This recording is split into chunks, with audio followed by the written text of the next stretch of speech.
नाहरगढ़ का अभिशाप। रेत में दबी चीख।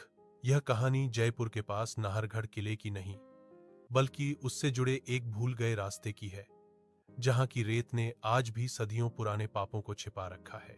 किशन और छोटू की कहानी के 5 साल बाद 1995 राजस्थान का पुरातत्व विभाग एक पुरानी बावड़ी की खोज कर रहा था, जिसके बारे में कहा जाता था कि यह नाहरगढ़ के महल से सीधे रेगिस्तान में जाती थी। इस टीम का नेतृत्व कर रहा था एक युवा और उत्साही इतिहासकार डॉ विजय राणा। विजय अंधविश्वासों को नहीं मानता था। एक रात, चांदनी रात में, वे बावड़ी के मुहाने तक पहुंचे। बावड़ी का मुंह एक विशाल तांबे की प्लेट से ढका था, जिस पर अजीबोगरीब संस्कृत के श्लोक खुदे थे। जैसे ही उन्होंने प्लेट हटाई, अंदर से एक तेज ठंडी हवा का झोंका आया, जिसमें सड़ी हुई केसर और सूखे गुलाब की गंध थी। यह बावड़ी नीचे अंधेरे में एक भूल भुलैया जैसी सुरंग में खुलती थी। विजय अकेले टॉर्च लेकर अंदर गया। वह नीचे उतरता गया और दीवारों पर उसे हाथों के निशान मिले, जो इतने ताजे थे जैसे किसी ने अभी गीली मिट्टी पर दबाए हों। लगभग 100 फीट नीचे सुरंग एक छोटे से कमरे में खुली। कमरे के बीचों बीच जमीन पर 7 मिट्टी के घड़े रखे थे, जो एक गोलाकार आकृति में थे। इन घड़ों में सूखा पानी या रेत नहीं, बल्कि सूखे हुए मानव अंग, अंगुलियां, बाल और चमड़ी के टुकड़े भरे थे।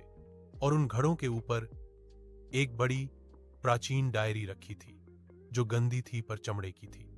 विजय ने डरते डरते डायरी खोली। वह पालीवाल ब्राह्मणों के मुखिया की थी, जिन्होंने कुलधारा गांव को शाप दिया था। उसमें लिखा था कि शाप केवल बस्ती पर नहीं, बल्कि उन 7 आत्माओं पर भी है, जिन्हें उन्होंने राजा के डर से बावड़ी में बलि देकर गाड़ दिया था, ताकि महल के खजाने की रक्षा हो सके। वे आत्माएं पानी के लिए तरसती रहेंगी, और जो कोई उन्हें छेड़ेगा, वह उनके भूखे शरीर का हिस्सा बन जाएगा। जैसे ही विजय ने आखिरी पन्ना पलटा, एक सूखी, जोरदार चीख पूरे कुएं में गूंज उठी। टॉर्च की रोशनी में दीवारों पर लगे हाथों के निशान अचानक रक्त रंजित हो गए और टपकने लगे। कमरे के कोने में पड़ी मिट्टी की एक बड़ी मूर्ति, जो किसी सैनिक की थी, की आंखें खुल गईं। मूर्ति अब हिलने लगी और उसकी आंखों से रेत और खून बह रहा था। तूने हमें जगाया है, तूने हमारी नींद तोड़ी है, हमारा प्यासा इंतजार अब खत्म होगा। मूर्ति की आवाज इतनी धीमी थी कि वह सीधे विजय के कानों के अंदर गूंज रही थी। डर के मारे विजय डायरी छोड़कर भागा। ऊपर चढ़ते वक्त उसे लगा जैसे नीचे से सैकड़ों ठंडे हाथ उसे खींच रहे हैं। वह चीखा, छोड़ दो मुझे। जब वह बावड़ी से बाहर निकला तो हाँफ रहा था। बाहर उसके साथी इंतजार कर रहे थे, पर उसके साथियों के चेहरे पर खून के धब्बे थे और उनकी आंखें सफेद हो चुकी थीं। उनमें से एक साथी, जिसने विजय की मदद की थी, बोला, तुमने बावड़ी में क्या देखा विजय? हमें भी दिखाओ। हमें बहुत प्यास लगी है और अब हमें भूख भी लग रही है।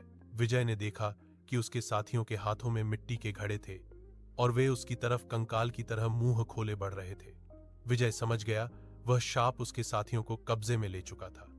उस रात विजय राणा उस बावड़ी से दूर भागा, लेकिन वह अभी भी बावड़ी के अंदर थी।